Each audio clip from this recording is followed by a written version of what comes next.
Hello there, guests. So we're welcoming you to our today's webinar for open source and social media intelligence in corporate security in its various aspects. I'm Ivan Kravtsov, Senior OSINT Analyst at SocialLinks. Today, we also have here my colleague, Veronica Wildenberg. And in a few minutes, we will be Hi, everyone. starting our presentation.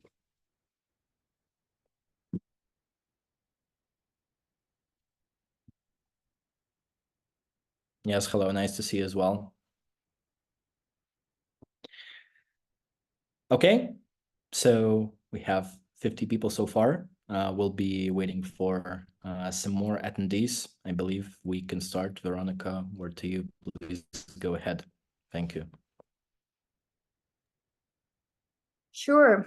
Should we just wait for like 1 or 2 more minutes? In the meantime, everyone who we already have here, you can just write in the chat if it's your first time attending our webinars or you've been before, so we can just gauge an understanding of the audience who we have today. Yes, does seem like a good idea. Hola.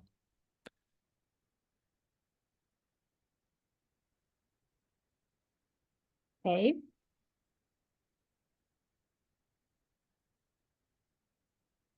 Good. Great to see some new faces. So we'll be doing an intro. Perfect. Wonderful. Thank you so much for sharing. Okay. In this case, we'll be starting slowly, and of course, we'll be asking some questions today from your side. As always, you can ask questions to us in the sort of Q&A section, and as we go along, we'll be answering them. So the topic of our webinar today is the use of OSINT and SOCMINT for corporate security. But since we have a few people who are attending our webinars for the first time, we will start with a quick introduction into SocialLinks, so who we are, what we do, and then we will move on to the actual webinar subject. So at SocialLinks, we are OSINT software developers, and we've been operating in the OSINT industry for the past almost 9 years. We focus on creating OSINT software, and our products range from our own standalone intelligence platform, CrimeWall, which actually will be the focus of today's webinar, to SL Professional, which is compatible with Maltego and I2, SL APIs, which can be used at any other visualization platform, and lastly, SL Private Platform, which is an on-premise version of the previous softwares that I have mentioned. So quickly going through the webinar agenda for today. So we will start off with a quick introduction into the topic. We will be talking about the problems with corporate security and how you can actually make it better within an organization. Then we will look into real-life cases, and Ivan will be showing you a demo based on one of our softwares. And then there will be a Q&A session where we will be happy to answer any questions that you might have gathered during the webinar. So let's start. In general, we can look at corporate security from different angles, but let's start with looking into what, in your opinion, do these companies have in common? So I guess, given the topic of today's webinar, it's relatively easy to guess that they all faced some form of a corporate security issue. So for instance, Cash App had a leak of 8.2 million customer data by a disgruntled employee, which led to legal actions against the company.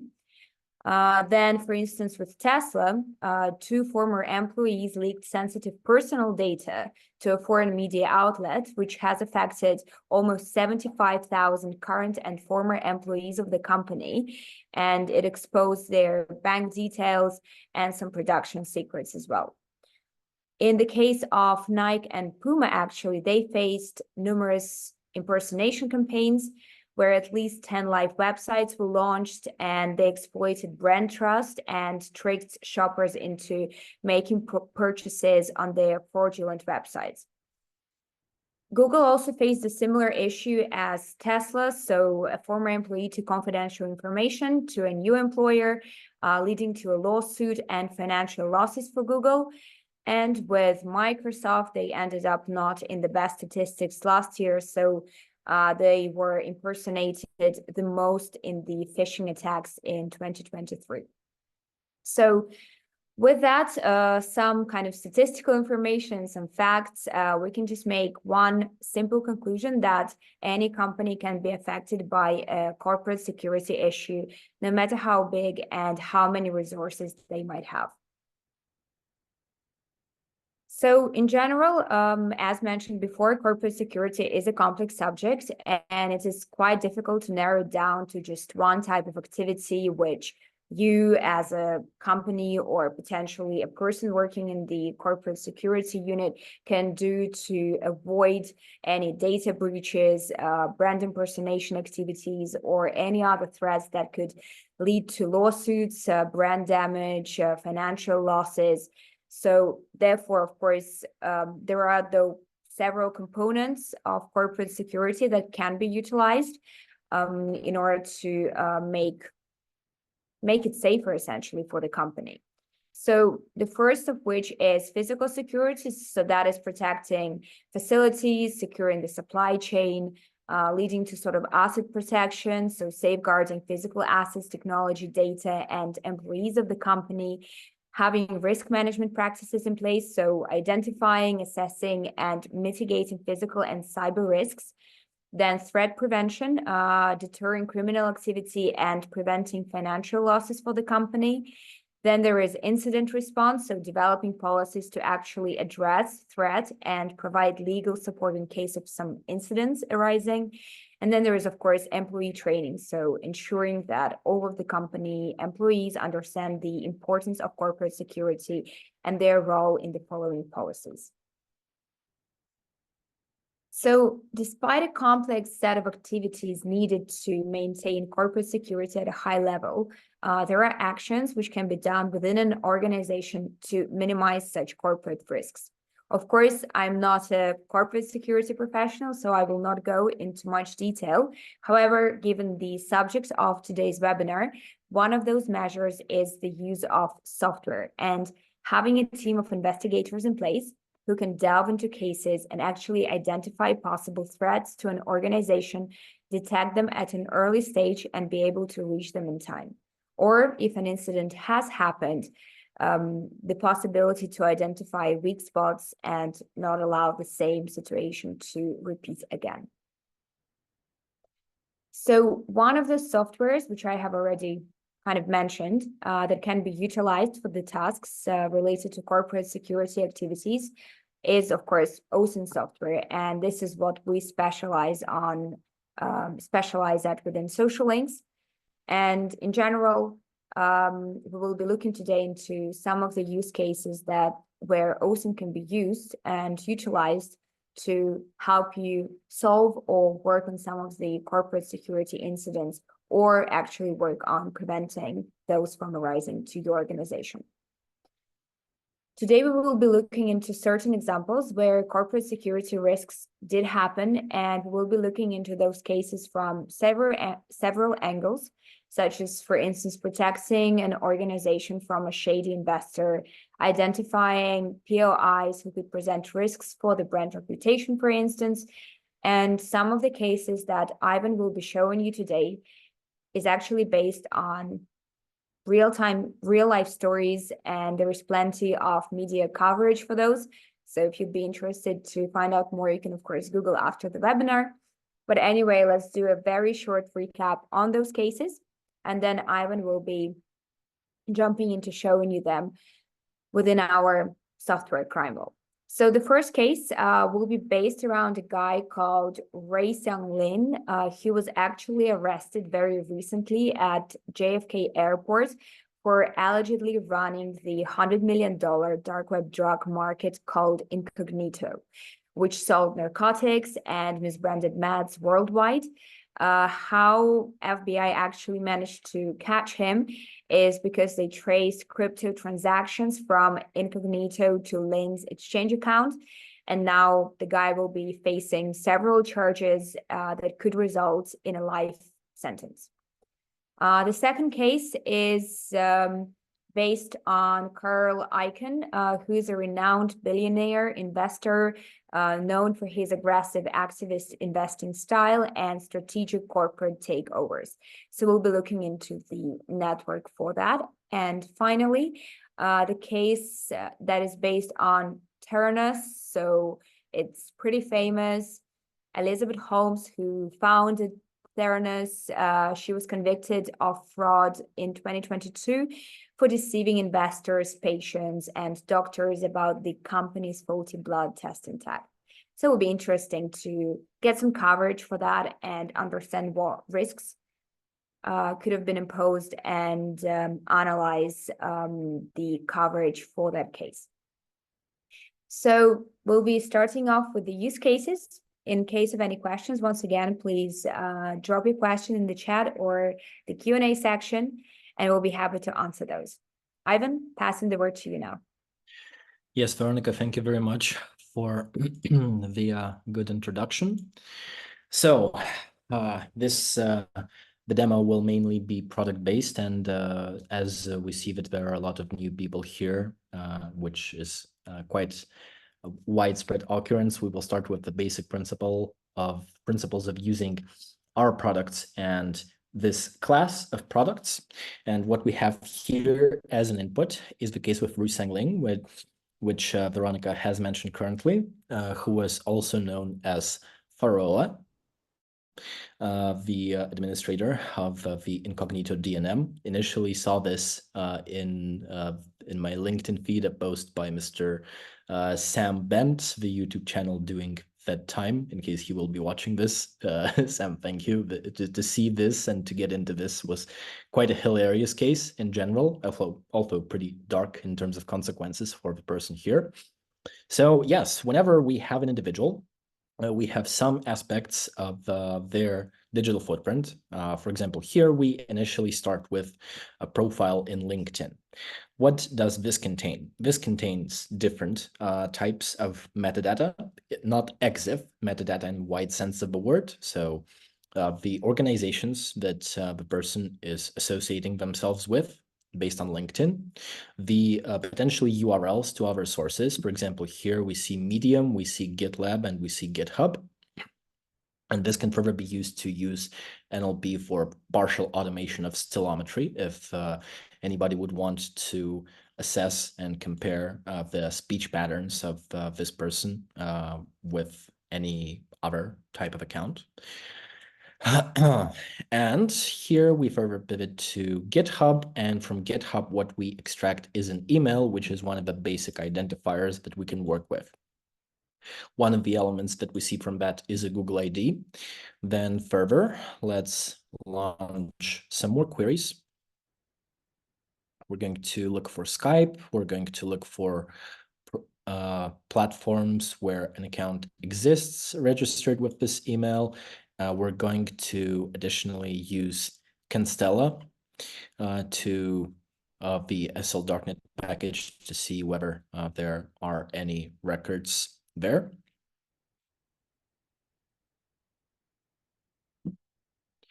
And there is also a username for a Twitter account.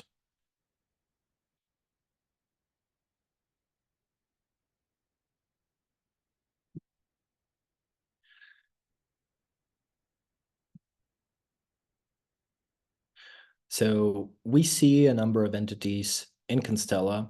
One of them, the source is Edmodo. Another one, coinmarketcap.com, implying an interest in crypto, obviously. And another one, canva.com. We see 4 platforms where there are accounts registered with this email address: Spotify, Samsung, Pinterest, and Twitter. So all of those in combination can also have some degree of giving us a characteristic of this person. And we also see a fairly large group of Google reviews, which can tell us about what place the person has frequented, what kinds of places, in what geography, what are their tastes, what are their preferences. Right now, the timeline feature is still in progress, but will soon be deployed fully to CrimeWall, and this will let us assess the timeline of their movements, so to speak, and of their social media activity based on the contents of our graph here. So coming back to LinkedIn, in addition to the standard details, we can also extract the endorsers, posts made by the profile, liked by the profile, or commented on by the profile. The latter two may give us some idea about the interests of this person and about the people that they communicate and associate with within the scope of this particular platform. Ivan, as you go along, I actually have a question for you. So, in your opinion, what is the role of OSINT in corporate security in sort of 2024, 2020, like next year, previous year, and how is it different from the early 2000s and 2010s? Yeah, definitely. So I think that the role of OSINT as a discipline that intersects, or rather communicates, so to speak, with other adjacent disciplines. So the disciplines where OSINT can be a good enhancement, a good addition, a good next stone in the main process. So such as CTI, forensics, conventional criminal investigations, conventional intra-corporate investigations. I think that role will be rising, and I think as more data becomes publicly available and as the scope of what can be done with publicly available data in terms of intelligence analysis, as that is going to widen, I think there's going to be a shift to more and more of a merge with open source intelligence with something that can be called all source intelligence. So, for example, what CrimeWall can be called, what we have in mind strategically for the long term, is an all-source intelligence analysis platform or an operational system for performing analysis within investigations. So I think that that role is going to be on the rise. I know a few people that have been OSINT practitioners long ago, because before this was trending, such as Mr. Stuart Bertram from Elemendar, who has written a book, I think, in the 2000s about open source intelligence. So yes, it definitely makes sense to say that this set of skills within this discipline will be becoming more and more important and more beneficial for a professional to learn and to know how to use. Coming back to what we have here, additionally, we can view this data within a spreadsheet from where it can be exported in a CSV format if we want to work with this in a different environment, perhaps. Or additionally, if we have geographical elements, elements that have a geographical property, they can also be viewed within a map. So here we don't have all of them, but another example will be more illustrative in that sense. So yes, this is the first instance that we're going through, and now going into another one of our products to show some of the potentially more interesting mechanics that can be applied. So here, everybody knows about social network analysis and building a social graph, for example, within Facebook, to see which accounts are the most active in interacting with this account, who do they interact with the most, where can it be implied that they have a stronger connection with some people. This logic can be extrapolated onto other platforms that follow a logic of social media while not being social media in a traditional sense of the word, such as GitHub, which is structured in a way that is basically a social media platform for developers on top of being a version control type of environment. So here we see the GitHub account of Ru Sangling. We see his repositories. We see the accounts that follow him and that are followed by him. And we see the accounts that have interacted with his repositories. So either contributed to them or giving them a star or subscribed to them. And most of them do not seem like extremely relevant, but with several other ones, we see that they are quite relevant in this selection. So based on this, we can further try to run additional queries from them to see whether they actually form a group, a cluster of users, so to speak. And of course, we can look at the repositories themselves. So into their specifics, what kind of projects the user has mainly had, what kind of projects they were mainly interested in.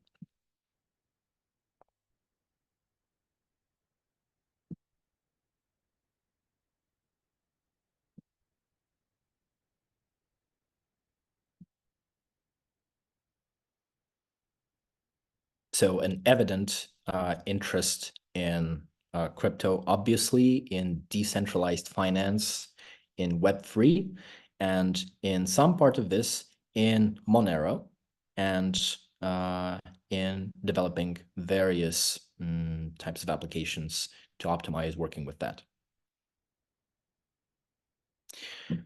And another one here is a filtered result of extracting all of the posts made by the user with the alias Pharaoh, which was the cover for Ruseng Link's projects. So in addition to the incognito marketplace, which he was administrating, which he was managing, he was present on several additional platforms, and here we can use the LLM-based topic summarization and sentiment analysis functionality to determine what are the key topics of interest as reflected in those, what are the most frequently discussed topics, what is the stance of a person on various phenomena, and what are potentially the speech patterns. And what our users, of course, does the user interact with, which can help us in further building something that could be called a social graph. So all of what this is available in CrimeWall in terms of search and extraction functionality, and will soon be fully available in a way that can be utilized by the user in a user-friendly and comfortable way. So this was our first example. In the second one, so also for those of our guests that are new to our events, we're going to cover what can be potentially extracted based on another identifier, which is a phone number. So let's go into various messengers, Truecaller records, existing accounts,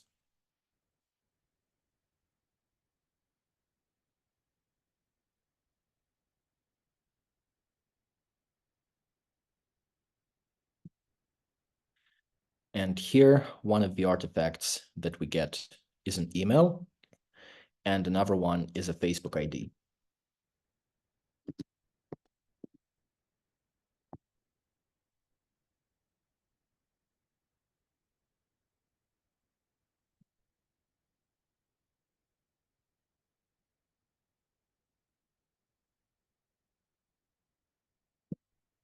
And we see that same email within the Truecaller record here as well. So further from the ID, we go to the account. From the email, we start doing a similar workflow to what you've already seen in the previous example. And once we get the account, we can also try and use facial recognition to try and identify other accounts. So we have the full surface, or as full as it is possible within the scope of this particular research. And also there are, of course, many types of data that can be of investigative value, such as the pages liked, the groups, the accounts this user associates with, potentially things like their Facebook Marketplace items and other ones. Also, we see a mask of an additional phone number under which there is an account registered within PayPal.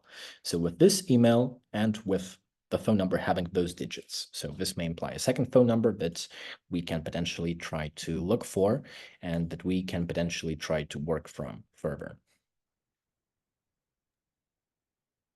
Ivan, another question that I actually have for you. So, what are the key things to understand about AI in corporate security topics? So, meaning the use of LLMs and tackling the implications of generative adversarial network. Yeah, definitely. So it is fairly obvious, I think, to everyone that has touched with that topic in some way within the industry, that those are becoming increasingly important, that it is both important to implement LLMs in one way or another, not necessarily through a software such as ours. There can be different types of things the teams can experiment with, such as creating task-specific user agents, task-specific GPT variations, to aid within the processing of increasingly large amounts of data, which includes, of course, the increasingly large amount of AI-generated content.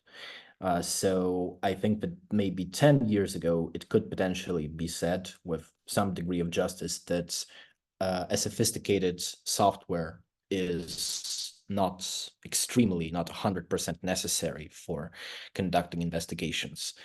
I think that in 2024 and further, that statement would not be very fair. I think that now one has to be on the same level in terms of technical capacity and sophistication as the adversary, potentially, if we're talking about adversarial intelligence, to be successful within the scope of corporate security, definitely. Great. So, and yeah. In terms of doing that, then, what type of skills should an analyst or whoever will be setting this up within a company should obtain? What would be your kind of recommendation? I think that on top of the standard skills that the role of that analyst implies, so investigative skills, analytical thinking, critical thinking, understanding of the global technological scope, then further, depending on the specific area of application, those skills as well. So, for example, some subject matter specific things, such as the skills that an AML CFT specialist would need to have, or what cybersecurity, let's say a blue team specialist would need to have. In terms of LLMs, just skills like good prompt engineering and the understanding of this technology and the ability to set up, to add additional automation to some of the workflows by creating something like user agents, for instance. And of course, using the already made implementations of those into the task-specific, industry-specific software, such as Crime, where we have the integration of sentiment analysis, for instance. Great. Thanks for clarifying. Yeah, thanks. So yes, there is a very good question. Most of the questions we will be answering during the Q&A session, talking about LLMs, how visible and possible are the capabilities of extraction data from onion websites. The example that I have been showing here for Ling for Furroa is exactly that. But that relies on another layer, which is social links, and on social links having a ton of historical data on onion ecosystem forums and marketplaces, based on which we can further process, which was done here with ChatGPT, to summarize some of the things that may constitute patterns. So the logic that is applied to that is very similar to the logic that would be applied to social media in general.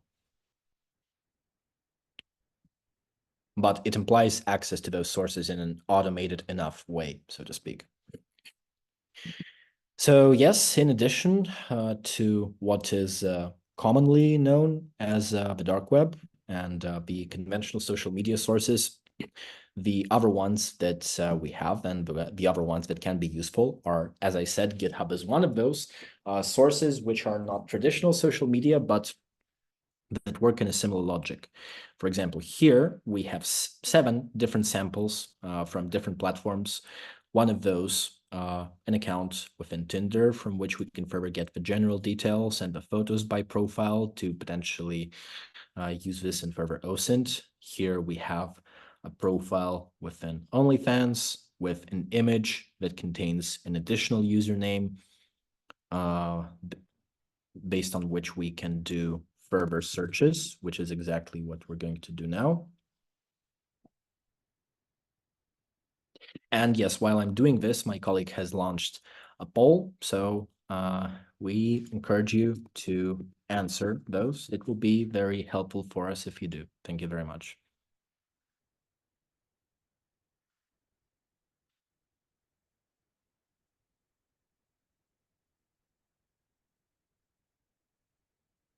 Now, another one is a profile within TripAdvisor. So there are some methods that are currently on their way to CrimeWall, which will allow us to extract the reviews that the person has made and the accounts that they communicate with. A similar thing would be done also for Duolingo, where right now we see the profile and its metadata, and we can launch, of course, facial recognition, but further, this is available within SL Pro and will soon become available within CrimeWall. We will be able to see the details in terms of the languages that the person knows and the languages that they have been learning, and the accounts that they follow or are followed by them. Another instance here is a profile within PayPal. Not much that we can extract, but what we can do is search with the use of facial recognition, which we're going to do now into Facebook, Instagram, LinkedIn, and Twitter. And there is also Steam, the largest global gaming marketplace, from which we will get the general details, the friends, the groups, and inventory items. And this can further be examined in a way similar to how one would examine a profile within Facebook.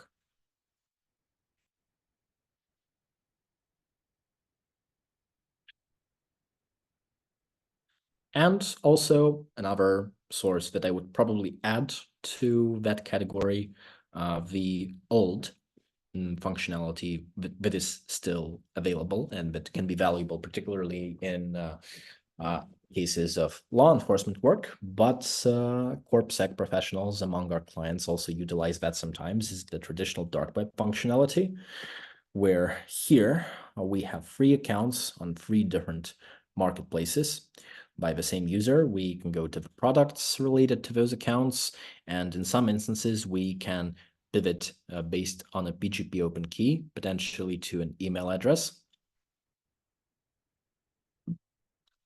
Particularly in the cases where the actor has had poor or, well, not good enough OPSEC practices, and further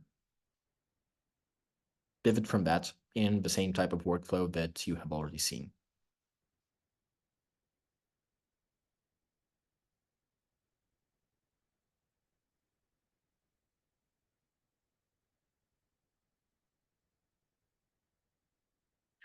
So from Tinder, we extracted a few photos, a university, and a company. From the OnlyFans, based on the username, we have extracted one profile within, on the second username, one profile within Instagram and one within TikTok, both with the name Jacob, from which we can go further. From those dark web usernames, we went to a PGP open key, and from that to an email, and from that to an additional email, and 17 different data records. And from the PayPal profile, we have identified accounts within LinkedIn, Instagram, and Facebook. And from Steam, the groups, inventory items, and friends. So yes, it's not just Facebook and Twitter and Instagram. It's many more interesting sources of data. So within the scope of Theranos, we won't be examining the whole retrospective of Mrs. Holmes' business endeavors. Here, although we will be examining the general workflow of performing due diligence on a counterparty or a startup founder, for something which can be valuable, for instance, for venture funds. Here we have the geographical distribution of the users that have had posted anything with with the hashtag Theranos within Twitter. We see that there is a pattern of this being far more widely discussed within the US, and especially for some reason on the east coast of the US and not the west one, and also in the UK. Again, this can also be visualized and examined within a spreadsheet, and further can be processed with NLP. And finally, in terms of the platform presentation, an additional, a next category of data sources which we have is corporate. So there are 7 of those sources in total. Right now, we will be showing based on offshore leaks and open corporates. The basic logic is to get a picture of the interconnections between people or groups of people and legal entities. So here we have a few entities with an offshore leaks. Well, one entity with an offshore leaks from which we can further go to the associated legal addresses and associated organizational entities from which we can go to people.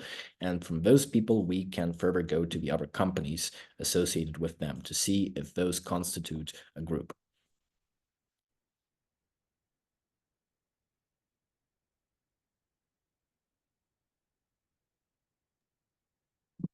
Ivan, I also wanted to check with you on your thoughts regarding the role of private intelligence and private security in the global intelligence landscape. My personal opinion is that it can be said that the role of private anything will be rising. So we see the rise, obviously, for example, of private security companies such as G4S, private prisons, private military companies, and private intelligence, particularly in Western countries. It is my impression that there is a high level of integration in terms of mutual discourse, for example, in the intelligence agencies and, for example, ex-employees that have went into the private sector and academia, different kinds of organizations and institutions. And I think this is applicable not just to like the intelligence agency landscape. I think the role of private practitioners in investigations and intelligence and security is also going to be on the rise, which correlates with some of the, well, probably social processes globally. So yes, definitely. So do you believe in actually that larger organizations might outsource some of the corporate security related activities? To an extent, if it's something that makes sense in terms of how much they gain and how much they invest and how much they gain. So an organization could have an in-house team. An organization could have an in-house team and still be working with different subcontractors if they consider those subcontractors competent. So definitely, yes. Interesting.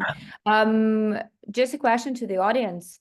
What do you guys think? Do you reckon the role of private intelligence, private security in the landscape will be increasing? Do you think in terms of corporate security, more kind of practices will be in-house, or you think they will be outsourced? Just to, feel free to share your opinions on that subject. Thank you. Yeah, thank you, Veronica. This is definitely an interesting topic. So here we have the workflow for standard OSINT part of due diligence on a counterparty or on a founder of a company. So the groups here are very, well, this is not a strict classification. So there are different things that the analyst can initially pivot from to identify more data and then turn that data into information and to then process it into intelligence. So it can be everything related to the digital presence of the individual, and it can be everything related to their actual professional track record, whether that does match their allegations and their positioning of the related legal entities and the other people related to those legal entities, which might imply affiliations with other groups and other projects, and the general discourse, the public reputation of this person. And further expanding into the logic of assessing an organization, whether it be one zone organization or a counterparty that could be divided, if we're talking about an all-around exposure assessment, into mapping the social infrastructure, working with all of the addresses related to offices, residential buildings, production facilities, and so on, the public sentiment towards the organization, the DNS intelligence part, so the network map, and the data that can be derived from legal registries. So yes, that would be everything with the first part. And yes, there is one input in Q&A that in the South African context, the majority of it is private. It does look like the role of PSCs, private security companies, is very, very significant in South African society. So yes, we will have one more additional part. So for those of you who would like to try Crime Wall now, potentially, we still have 20 more minutes, and I will be sending a trial registration URL, and we can go through some of the samples together if you want to play around with the tool. Yes, and Kristen, thank you also very much for your time today.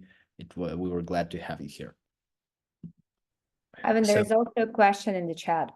Yes, I see. So how can a seller on a marketplace be tracked adding new infringing listings in the marketplace store?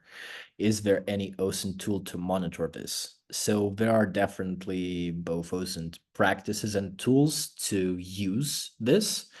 And as I think this is a task specific or case specific request, if you would like to discuss your case and the potential applications of either our products or our knowledge to that specific case, then you can drop us an email, and we will be glad to discuss this in a more personal setting. And thank you very much for the question. So yeah, now I will be going, yes, just to check, has anybody been successful in using this link that I dropped into the chat?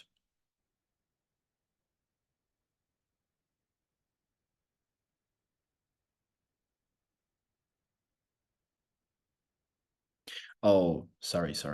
Yeah, just a sec. Wrong settings.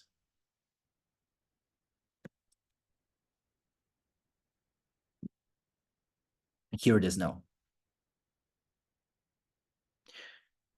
So yes, this will take you to your Crime Wall interface, and let's play around with some of the abstract examples which we have. I will be opening the software again.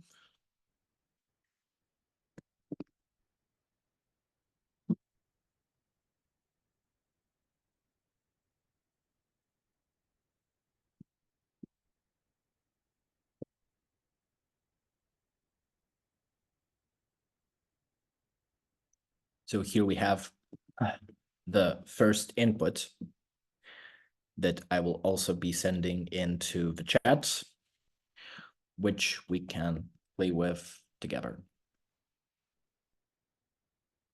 So we create an element. So we go into the elements sub-panel after opening a new document.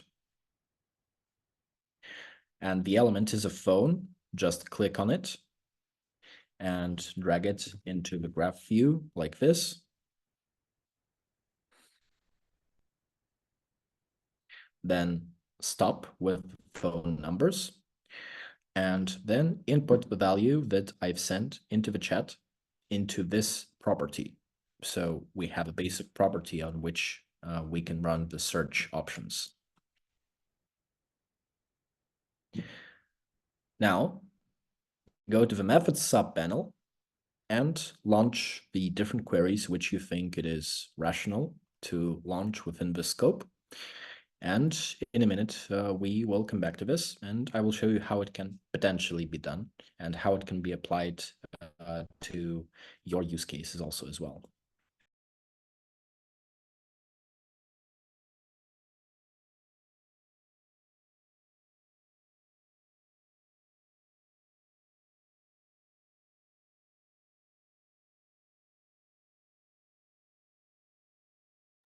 a hint that something that's the people who will be successful in launching the methods will verify rather quickly is that the owner of this phone number, their case is very similar to the case of Elizabeth Holmes from Theranos. Okay, so now let's select the first few queries.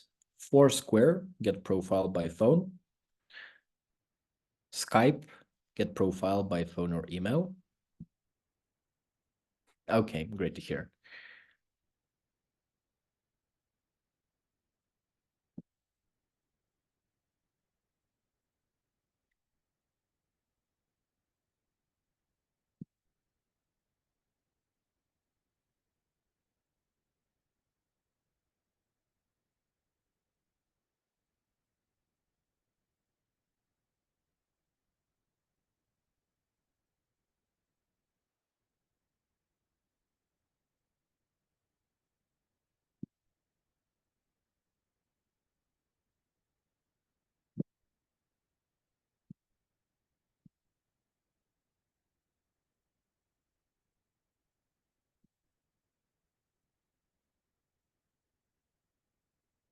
Truecaller.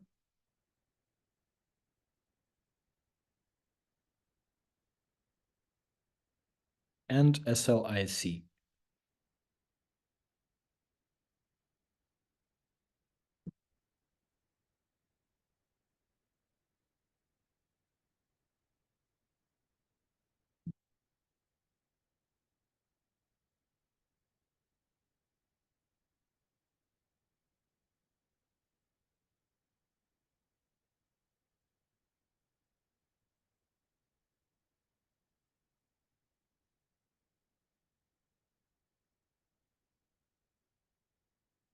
Then once you have obtained those elements, you can examine them. You can extract the properties, such as this name here.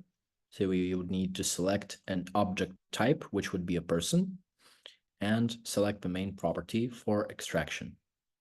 If there is an image, you can click on this eye icon to open preview. And if you want to look at an image or a piece of text separately, you can open it as a sort of a sub-document in the content view just by pressing on this button here.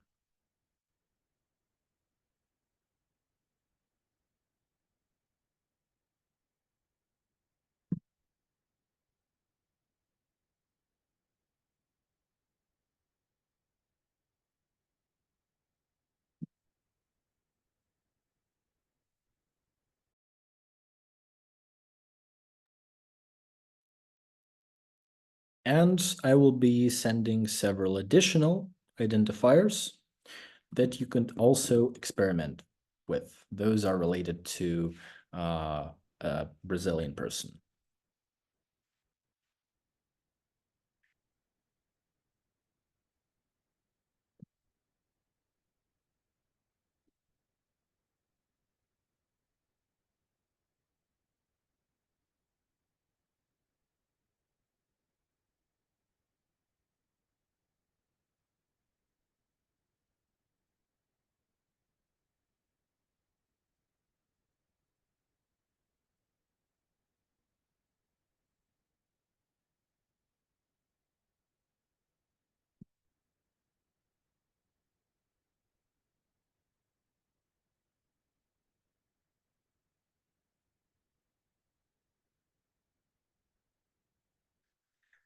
Yes, and as Veronica has said, in addition to what was said by me, this access does not expire together with our webinar. It will be active for some more time.